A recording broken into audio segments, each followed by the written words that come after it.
Digital proliferation has contributed significantly to critical sectors such as banking.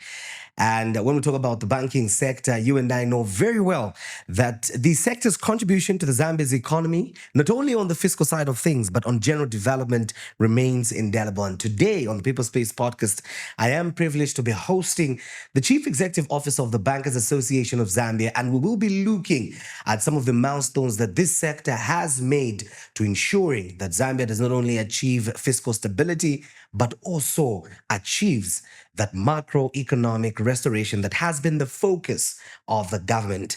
And to be able to drive this conversation, I am joined by Mr. Leonard Mwanza, who is the CEO of the Bankers Association of Zambia. You are welcome, sir. Thank you so much. The pleasure is mine. All right. One of the things that we do here on the People Space podcast, Mr. Mwanza, before we get into the topic for the day, is to get to know our guests a little bit beyond what they are known for most of the times. You know, you are known to be one of the voices in the banking space, in the fiscal sector at large. But I know very well that beyond that, you know, you've had your fair share working in the banking sector and now transitioning into the association. Who is Mr. Leonard Mwanza? Well, it's a long story. Yeah. It's a long story. I like that. But to start with, currently I'm privileged to be working for the Bankers Association of Zambia. I'm the voice of the banking sector, as you rightly reported. But beyond that, I'm a fully born and bred Zambian. I'm a proud Zambian, and I'm a parent as well. I'm married, and I've got 3 children, 2 boys and a girl. So I'm also a family person beyond being the voice of banking in Zambia. So in a nutshell, that's a brief, but I think as the interview goes, there's a lot to unpack out of that. Yeah. When we talk about, you know, I love the fact that you say it's a long story, and indeed it is a long story, you know, looking at the huge array of experience that you have, but wearing so many hats, stemming from accountant, auditor, MD, and now leading one of the most vibrant associations in the country. To what extent have all these shaped your leadership style? What are some of the key things that you've learned? Maybe let's begin from my humble start. So, you see, I finished school in the late 80s, and in the early 90s, I had the privilege of being employed as a bank clerk at Standard Chartered Bank. So in those days, it was very common that young people straight from school would get an opportunity to work for institutions like banks during the gap year. So I was one of those who were privileged. I think just 6 months after finishing school, I found myself in the streets of Cairo Road, right at the front end of saving bank clients.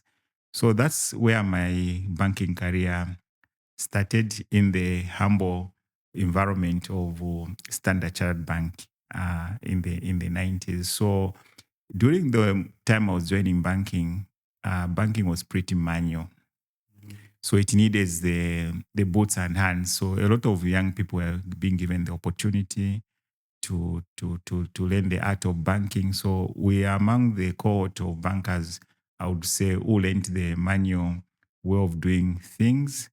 And during our journey, we saw semi-automation, full automation.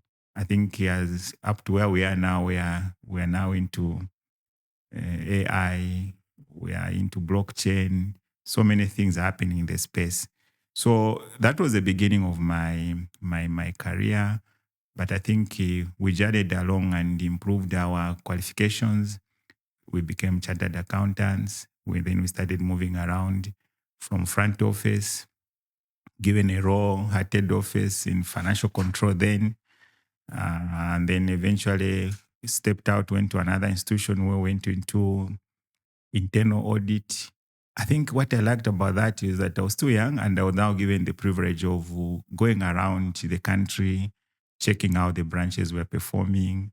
So I really enjoyed my part there, and I learned a lot in terms of meeting new people, learning how things are done. And then eventually, as we were consolidating our studies, we started moving into supervisory, middle management, and senior management roles.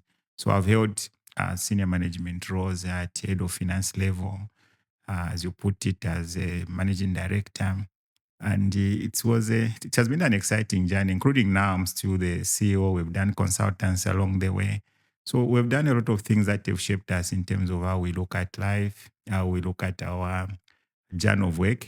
But particularly, what is more important for me is my humble beginnings into the banking sector have propelled me to be at the apex where right now it's a privilege to be the voice of banking in our country. And I appreciate and thank all those hands that have helped to shape me to be what I am, from the people that were supervising me, kenning me, teaching me what to do, and to where I am. I still report to a lot of people. They are always mentoring me, and we are always learning. I think when we're at the association, the advantage is that we get into 17 banks' boardrooms, so we're able to know how they think, their strategies. So it helps you to understand the agility, how to do things. So we are always learning. So I think in a nutshell, that's a brief of our career from where we started and where we are now. So, how has this interesting journey shaped your leadership style? What are some of the key things that you've learned that you can share? So when I started working, there were some terminologies which are making sense now, which have come to be the norm now, which are making sense. I think now the roles have changed in terms of maybe as a bank clerk, they're now being called customer service advisors, relationship manager. In those days, we had a branch manager, for instance. I think now they are saying you need a relationship person. So what I've learned is about connecting with the people, being there to serve their needs, and creating bonds and relationships that build trust, a mutual trust, and helping people to achieve their various aspirations. So, for instance, working in a bank, you're providing a service. The first service is that of trust, that you can keep people's money. The second service, that in the process of building that trust, you can also help them with funding to help themselves grow. Whether it's at personal level, growth can come in borrowing to build your first house, to buy your first car. If it's a business, you're talking about working capital, growing your business, and all those things. So I think the core thing there is about connecting with people, being at the service, and being responsive to their needs. So I think the first steps I took taught me that you need to relate to the people, because we were relating with the people. And I think the entire process of whatever I've done, the impact has been on people, whether the people are employees, whether the people are the owners of the business, whether the people are the communities in which we serve. It's all about being at the service of the people, the communities, the government, and the interests of the general public. One of the burning questions I have, this one I know a lot of people watching will agree with me. Why is it that when we walk into these banks, there will be 5 tills, maybe for lack of a better term, or 5 stations where you can get served? Out of the 5, you'll find that there's only 2 or 1 where there's a person serving an entire queue. So, Well, what's with that? I think times have changed, right? Okay. Banking is no longer in the bank branch night. That's what I was saying. Even the roles have changed. They are more on customer advisory. Really, sometimes I get concerned around why should you say a queue in a bank? What are you going there to do? To get your bank statement? That's for the 90s, right? To open a bank account, that's for the 90s, because you can onboard yourself and load your KYC details and your account can be opened. And they can deliver your bank card remotely within a specified period of time. So if you are queuing up to go to the bank, what are you going to do really? Applying for a loan, applying for an account? Look, times have changed. The digital options are offering efficiencies. I don't know, personally, I'm giving you my personal experience. I don't remember when I last went to my bank, because if I need cash, it's either I go to the ATM or an agent, or I can use my card to swipe. But the most important thing, I can move my money from my bank account to my mobile wallet, and then I can distribute it to whoever needs it, whether it's someone I'm giving as a gift, whether I'm paying for something. So I think digital options have taken away the queues. In our time, yes, you would have, when we started banking, yes, you would have a very packed branch, extremely packed branch. sweaty kind of arrangement because everyone moved from their workplace, from their homes to come into town, and then they queue up to get that cash. There were no ATMs that time, but now there are ATM, there are agents are dotted all over. In any case, you don't even need cash. You can use your card and swipe anywhere. So really, those kind of experiences where you find a queue in a branch, I always wonder, what are they doing really? Because you can onboard yourself and open an account. In fact, what banks are doing, some of the banks are doing, they have direct sales agents. They go out to onboard clients, and they're using iPads, gadgets to onboard people. So the onboarding process has now been digitalized, and we keep improving. I think when we have the centralized KYC, when those things are put in place, you don't need to resubmit KYC. Once you submit one bank, it's put on the portal. Any bank can pull it as long as you give them the authorization to have access to that KYC. Well, it's a good question. Why should people go and queue up in a branch and wait forever when really there are more efficient ways of transacting and getting saved without necessarily queuing up in a bank branch? I was going to tell my bank, but I won't. And that's the question I asked, one of the tailors when I went there. I'm saying, look, I'm not even supposed to come here, but your systems are always down. We can't do these things. What's the whole point?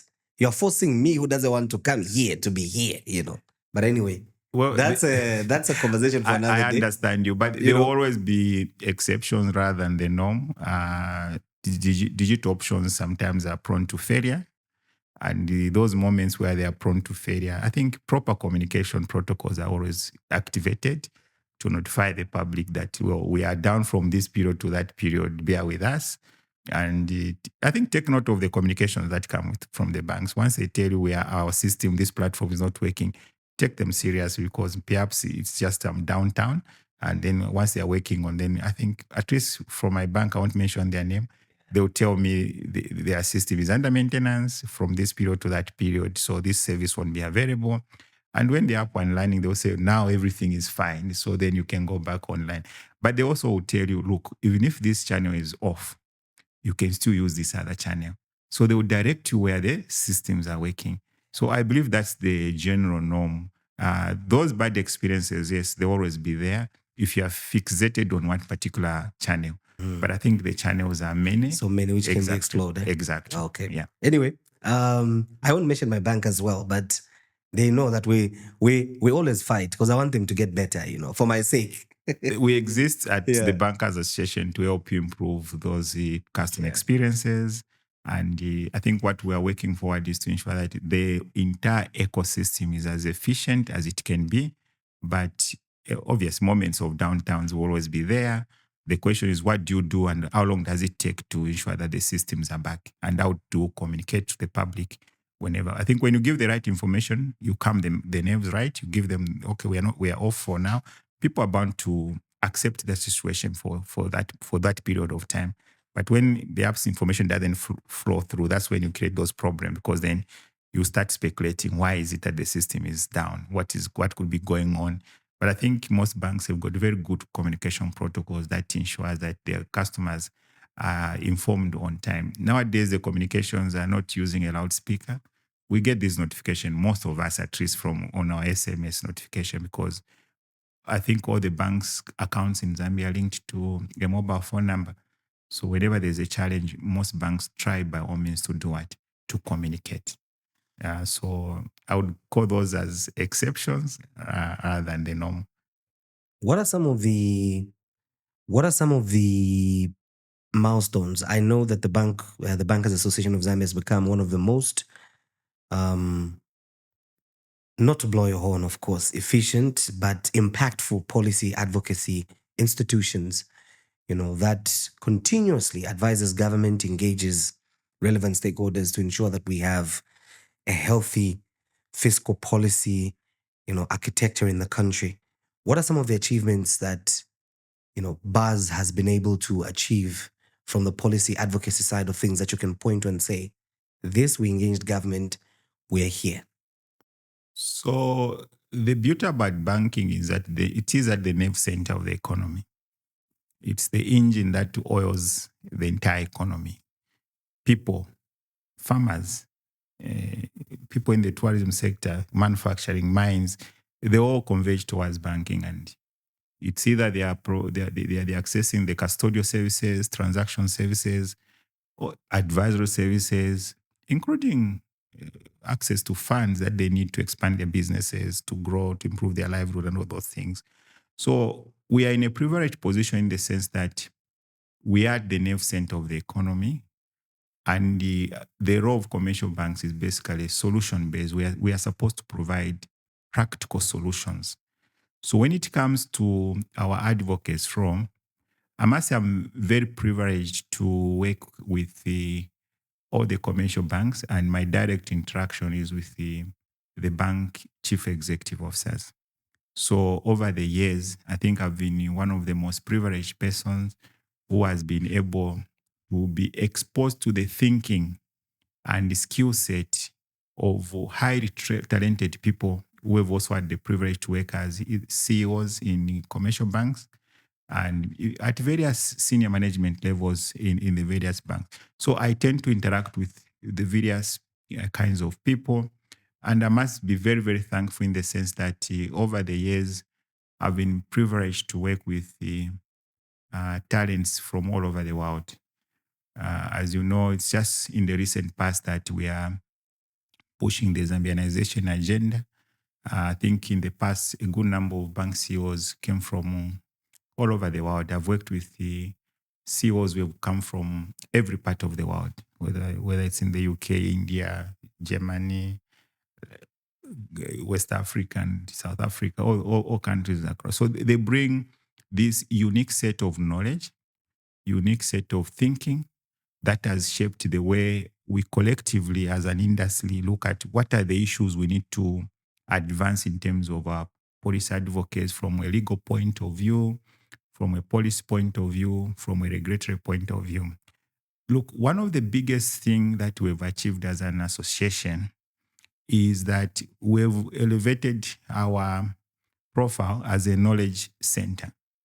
We've elevated our profile as a solution provider to so many things in the economy.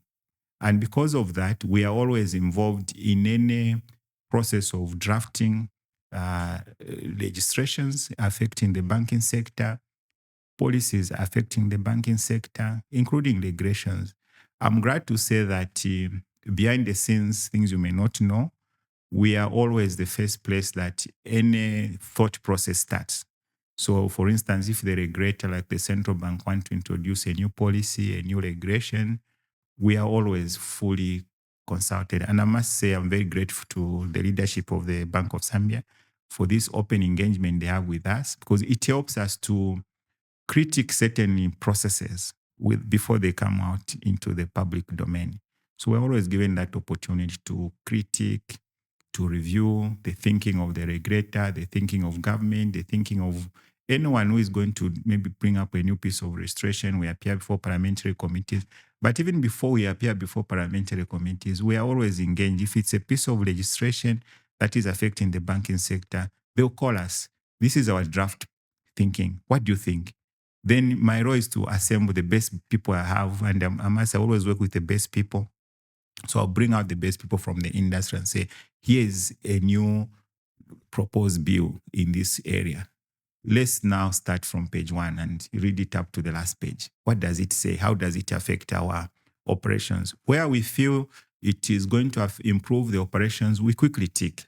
Where we think there will be bottlenecks here and there, we point out, and then we go back to speak our mind. So we do a lot of background research that help us to ensure that when we speak to our stakeholders, we are speaking from a knowledge base, we are speaking from a research point, and as I put it, I'm surrounded by exceptional talents that work in the banking sector, from CEOs up to managerial level, and they always bring those competences to the secretariat. And that's what makes us an efficient association.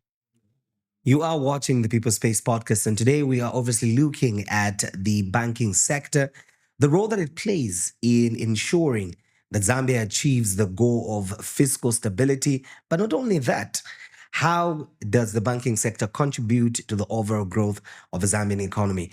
And of course, Mr. Leonard Mwanza is here to provide me with some of those answers. He is the Chief Executive Officer of the Bankers Association of Zambia.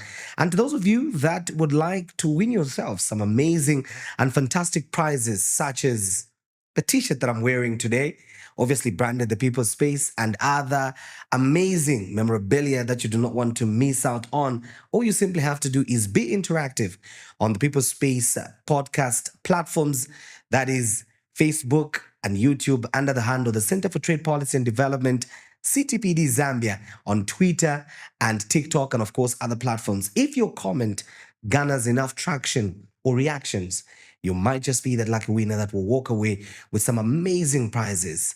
We'll take a break and we're back shortly.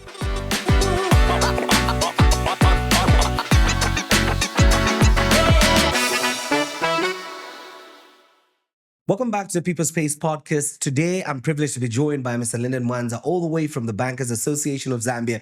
And of course, he is letting us in on some of the developments within the financial sector and how this critical sector is contributing to the Zambian economy. And of course, we were talking, Mr. Mwanza, about some of how the institution has been playing a key role in ensuring that the financial sector remains, on top of things when it comes to contributing successfully to the growth of the Zambian economy. One of the major campaigns that you have been adequately participating, guiding, overseeing, and spearheading has been the issue of financial inclusion. How is this campaign been performing? And I ask this because remember earlier on we talked about, you gave us a history of where the bank is coming from, the manual aspect to digital and now AI, so how are all these things inclusive to our brothers and sisters in the rural areas in the view of this campaign? So we have two national documents which were developed by the Ministry of Finance. The first one is the Financial Inclusion Strategy. And then the second one is the Financial Education Strategy. So the third one is actually just being developed. The Financial Inclusion Strategy, I think the third one was launched last year. Now, in the Financial Inclusion Strategy, there are various work streams. And the expectation is that this is a national strategy, but the private sector are expected to take a lead in certain working groups. So we as a sector, and I think the Bankers Association, myself in particular, have been chairing the All Ages Working Group on financial education. This is a subset of the financial inclusion strategy. So what we do is, first of all, through our working groups, because we draw our membership from all the economic actors within the financial sector space. We've got the Ministry of Finance, we've got all the three regulators, that is the Bank of Zambia, Pension and Insurance Authority, and the Securities and Exchange Commission. Then we have other players like the Insurance Association of Zambia, the German Savings Foundation. They are in the country supporting the Bank of Zambia to develop specific saving products and catalyze financial inclusion, and a lot of other stakeholders. So we work together to promote a culture of, first of all, savings, but also we create a platform where we teach people the importance of how to manage money. I think the whole thematic issues around Financial Literacy Week, which is basically an adaptation of the Global Money Week.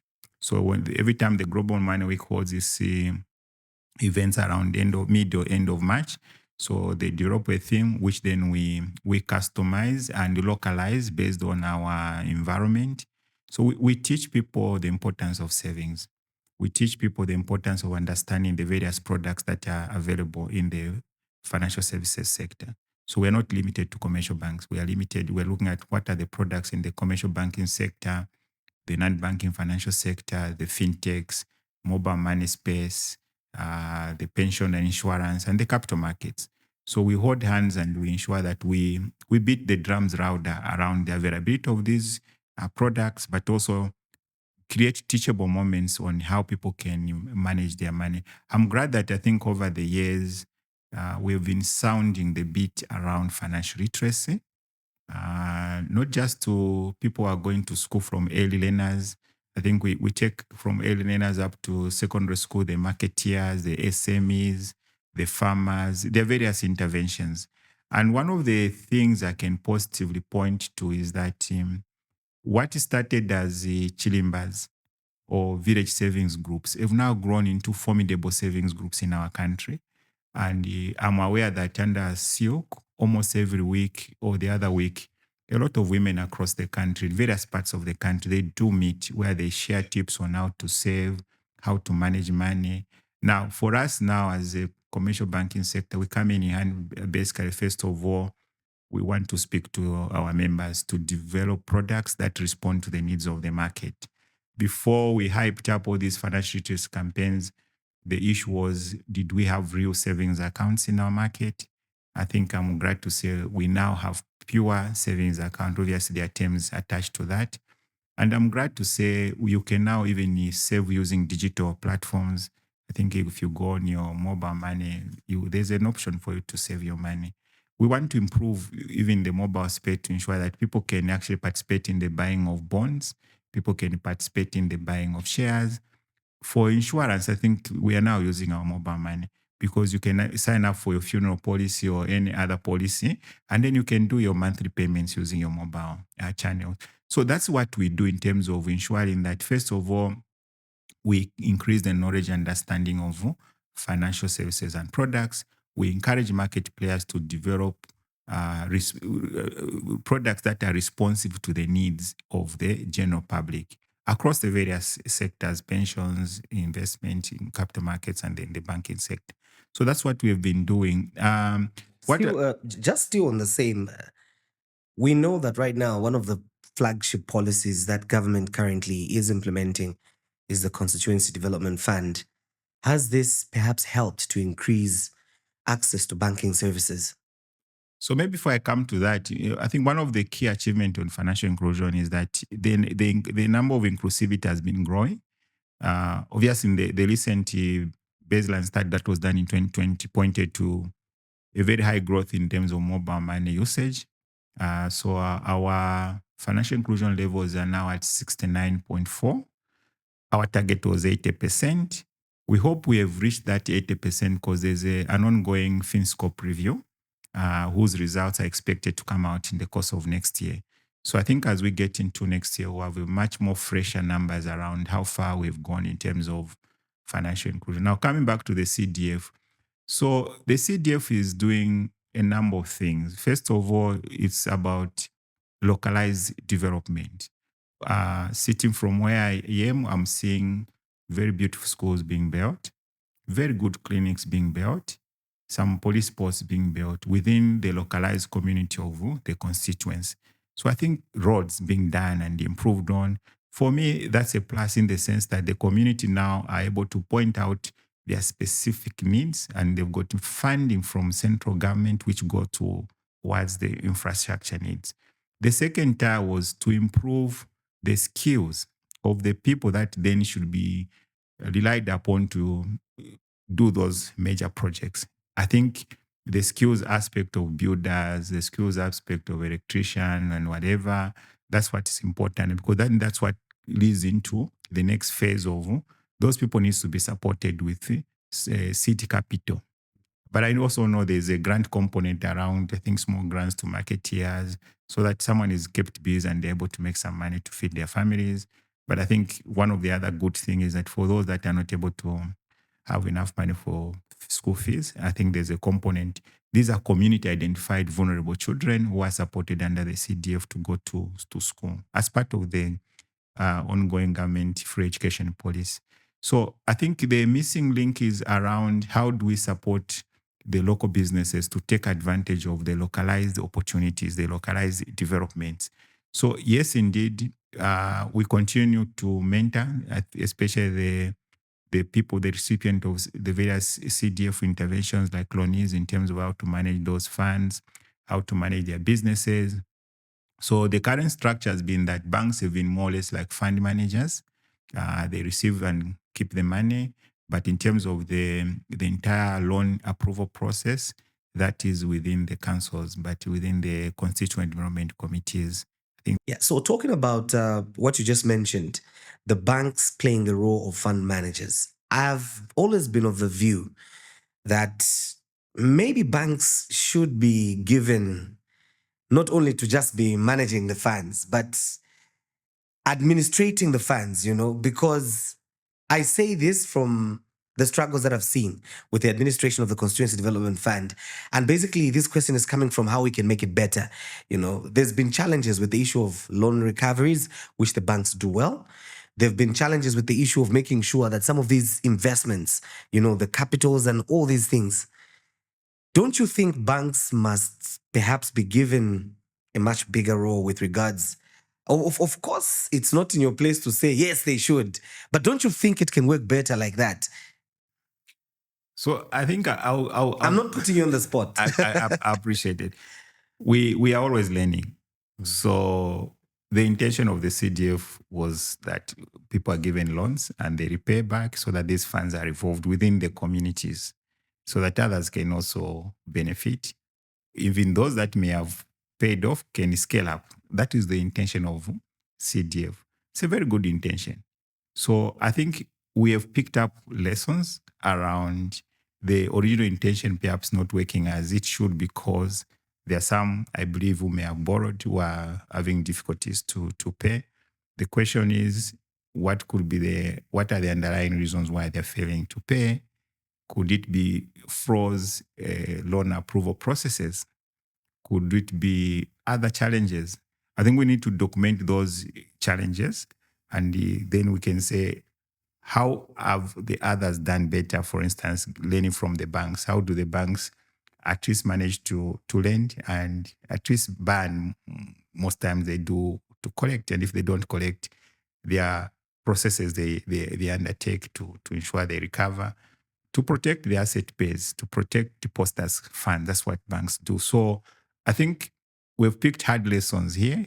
The question is, let's sit down and look at what can we do better. And the banks are available to help reshape the thinking around this money these are not grants, these are loans. And when a loan is given, it is expected to be given back to the lender. And in this case, the lender has been government through the committees that have been assigned with the responsibilities of identifying people that needs help within the constituencies. So I think the sector is always ready to share best experiences and how we can pick the hard lessons and see how we can reform. Because I think what is important is we are localizing decisions making, localizing investments, and giving opportunities. So if we are seeing barriers or challenges, let's pick them up and then let's discuss and say, what can we do better to ensure that when people borrow, the next expectation is that the money must be paid back. Still on the Constituency Development Fund, obviously, one of the things that you get to notice when it comes to the banks and CDF, the biggest issue is the interest rate. Assuming you were to be given the responsibility to manage this fund, not only on the back end, but throughout the whole process, as you do the other monies that you lend out, are we talking affordable interest rates with the CDF, or you would peg them against what is prevailing on the market? Look, everyone wants to borrow and perhaps pay zero interest rates. That's their demand, right? But you see, why do lenders add a premium? And because they're in business of making money, right? So, and they're getting money from someone. Do they get it for free? No, they pay something, right? There are risks attached in the economy, the macros that reflect on how you price yourself. So I think my argument always would be, how low can you go when you look at all the fundamentals and add them up? That's the question. We need to start unpacking and say, when you say you want low interest rates, what do you mean? How low do you want to go? And you need to start interrogating what are the other variables. If your inflation is in the double digits, right? Your kwacha, yes, stable, but it's still in the double digits. Just the example you're given around the CDF loans, the risks are high. I'm told non-performing loans are in the highs of 87%. That's a risk, right? Huge sums gone out and not being recovered. That's a risk premium. The other risks that you add in, So I think the conversation around interest rates, we should be looking at it. Yes, the argument is that we should start from base zero. But base zero, what else are we adding up to come up to another base that then we should say, all things being equal, anyone in this market, the cost of obtaining money is at this base. Now, then we start saying, what are the premiums? Let's now unpack those premiums and say, what are we adding on? Is it justifiable? I think those are the ongoing conversation that we keep having with all our stakeholders. And the question is, how far should the interest go? There are benchmark interest rates that we refer to. There are other fundamentals we refer to. So we need to be interrogating those issues, because at the end of the day, you want a stable financial sector, for instance. And the last thing you want is to say, hey, because you want interest rate to be as low as they can, go and lend at 5%, go and lend at 10, without looking at the fundamental build-up of the cost, fundamental build-up of the risks. So why banks have been afloat is because they've been able to price the risks and get premiums. And I think the banks have shown that there's resilience, there's stability, and we've been leading this economy in terms of growth post-COVID, because banks have been left with their latitude to price loans according to the bucket of things that go into pricing. But then if you force that pricing goes below those minimum benchmarks in terms of cost, attached costs, then you're going to create a problem, because then the banks may not be able to make money, sufficient money. And then down the line, they may not be in a position strong enough to protect their capital, strong enough to continuously support people, individuals, businesses alike. So I think, yes, it's a very good conversation around we need to scale down interest rates. But sometimes the argument is even the low priced loans, sometimes people fail to pay. A good example is some of the good initiatives we've spoken about. So they're borrowing maybe at 12% or maybe thereabout. If even in that kind of scenario, why should still people be in a position not to pay back? They've been given an opportunity. And that was the intention. Let's first of all create a second tier of funds that can be given at a much lower interest rate. But then the experience we are getting are not the best experience. Are we helping things out? We are not. So we need to work together to make sure that we improve our repayment culture. And that's what is key. And that also counts towards the overall risk profile when you're looking at a particular sector, a particular borrower. Talking about the issue of loans and interest rates, I've heard people say the interest rates in Zambia are off the charts, and I just wanted to find out what are the current interest rates, and in comparison, maybe if you may be at liberty to share, are we, say, in the region the highest, or are we the lowest? Are we? There's been so much talk with regards interest rates. They are too high. It's like in Zambia, people just take advantage of us. Well, I know that's a conversation that would take a full day. If in an economy, inflation, they're complaining that it's high, but it's still at 5, 6, 7% single digit, right? And then you find that their lending rates are double digit, but maybe it's below 15, maybe around 12, thereabout. If you critically look at it, you might find that the margins are almost pretty the same with what is obtaining in our market. Because here we're talking about a high of saying, okay, right now inflation is 13%. Just in the last 2-3 months, right? Before then it was around 16%. So if you're going to add your own premium there, it takes you to almost, at a minimum, maybe around 20. Let's say the repayment culture is the non-performing loan in that entire market is at maybe 2%. It means it's a culture that repays loans, right? So that risk is not as much as maybe in our market, which is maybe at 5%. You see how those fundamentals then change. Then when you start adding up, then you say, okay, are we really, really out of the pricing model that you can see in a comparative regional market? You might find that we are just almost comparatively alike. Yes, what matters and what differs sometimes the base from where we are coming from, the inflation, the stability even in the exchange rate. So if you go into a market and you're told the exchange rate to the dollars, the volatility in terms of differences for the last 4 years, they'll tell you it has just depreciated by 2%. That shows stability.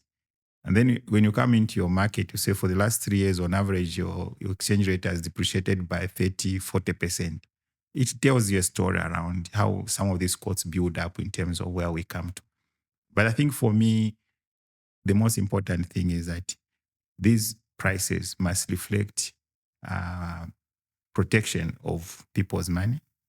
So that when you are lending, you must have that confidence that you're pricing on the risk, the failure to repay, and that you're still going to get a return that protects your shareholder value. I think that's where the banks sit, that we are going to price within the fundamentals that exist in our market and we'll pass on the costs according to the different risk profiles. And I'll tell you, these risk profiles differ. When you're dealing with a corporate, it's different when you're dealing with an SME.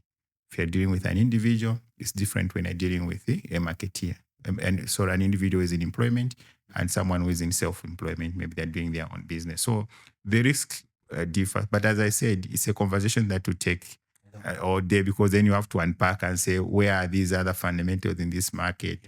And then you point to a graph and say, we feel this margin is too excessive. I think that is a conversation I must say we continue to have to engage and to compare. The beauty about most of our members, they operate within the dynamics of the regional market, the dynamics of the global market. So even within their internal structures, in their internal strategies, group strategies, they do compare these, and I'm sure as they discuss, they're able to say, are we off tangent or are within the margins? I think those conversations are ongoing. Back to the issue of the Constituency Development Fund, I heard a story that some people within the corridors of local authorities were complaining that, the monies that were taken to banks due to underutilization, not because of the banks, but of course, various issues surrounding capacity in those local authorities. Money would just sit in those banks waiting to be utilized, never utilized. And the banks, being clever as they are always, would, utilize that money and be able to make more money. So people were complaining like, no, we are just enriching banks. This money must be going into communities. So perhaps that conversation was before February last year. We remember last year, government came out and said, we want our money. And they mopped out all their deposits. So right now, there's no privilege of staying long with government funds, because there are rules now that any government funds that are not utilized, I think at the end of the day, they are swept to Control 99. So that privilege is no longer there. Banks do not hold the cash and then make use of them, because what the government has done is they've got visibility across the banking network in terms of the closing balance of bank accounts, and they've itemized which accounts should sweep the money straight to Control 99, and that money is available only when it's available for spending. So I think they're bringing out the efficiencies around not holding money for too long. So whenever now a council is ready to spend, they do a request and then that money is made available, and within a stipulated timeline, then the money is given. So I think that privilege and that perception of banks utilizing money that could have been lying hide or something like that is no longer there in the market. Yeah. Interesting. Let's now talk about the issue of policy reforms. You sit on the SADC board, I believe, of the Bankers Association, and obviously that's a key institution at the end of the day. Let us in on that. What are some of the policy reforms that we see, emanating from there that could benefit the Zambian banking sector? So yes, we do belong to the SADC Bankers Association. This is an association of all bankers association within the SADC region. So there is a dual aspect to the role of the SADC Bankers Association.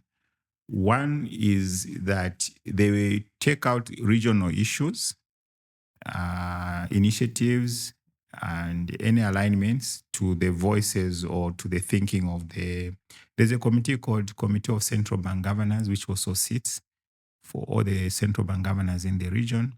So we have someone who sits in in that meeting to just bridge the gap around the shaping of policies regulations and how they affect all of us. Because what happens is that usually the regulators, they compare notes and they use the SADC model or whenever they are developing policies, they're coming up with the regulations.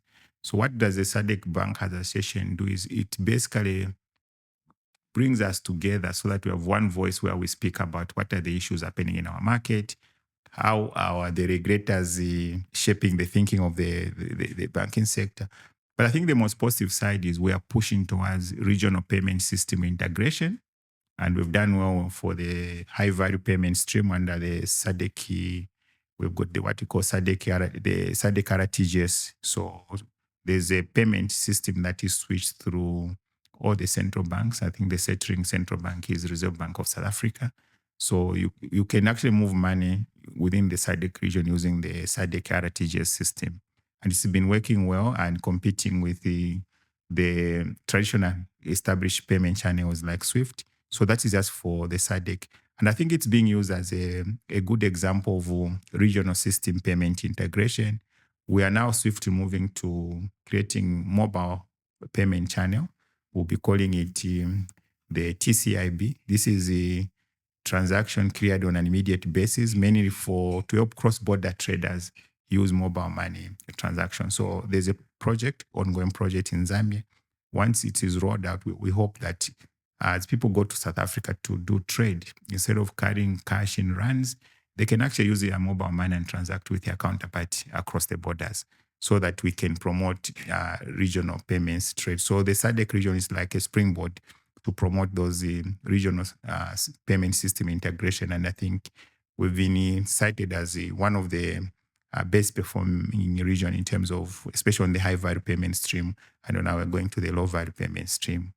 We are also looking at how we can export the lessons we've learned to the Intercontinental Free Trade Area. The Afrexim Bank are promoting a payment system for instant real payments called PAPS.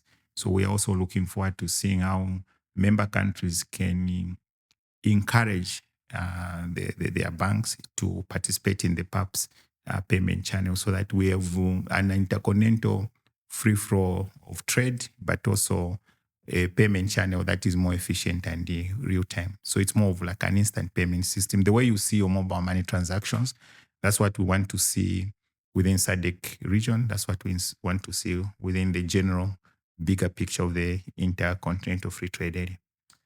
Finally, as we wrap up our conversation, what would be your call to action for policymakers with regards ensuring that we come up with legislation that does not only speak to the efficiency and effectiveness of the banking and financial sector, but also bring the sector to a place where it can contribute significantly to the growth of the Zambian economy?